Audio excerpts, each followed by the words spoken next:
اگست 2023 یہ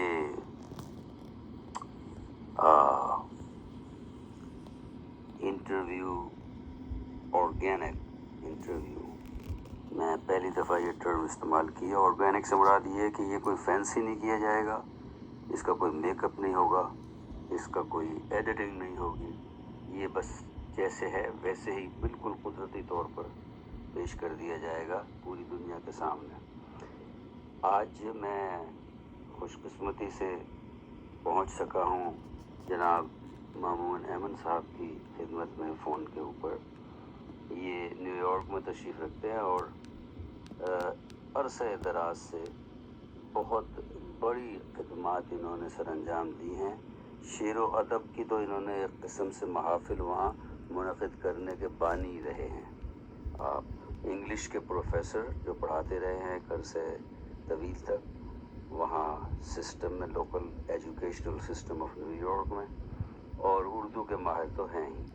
لغت میں غالباً ان کا کوئی ثانی نہیں ہے جس طرح یہ اردو لغت پر مہارت رکھتے ہیں. تو مامون احمد صاحب، پہلا سوال مختصراً میرا یہ ہے کہ یہ جو شعر و ادب کی محافل نارتھ امریکہ میں یعنی کینیڈا اور امریکہ میں ہوا کرتی تھیں، اس جوش و خروش سے اب نہیں ہوتی، تو اس کی کوئی وجہ آپ کے ذہن میں ہے؟ جی ہاں، اس کی سب سے بڑی وجہ یہ ہے کہ جب ہم 50-60 برس پہلے آنے والے لوگ ادب سے جڑے تو یہی ان کی دلچسپ وقت گزاری کا ایک شغل تھا.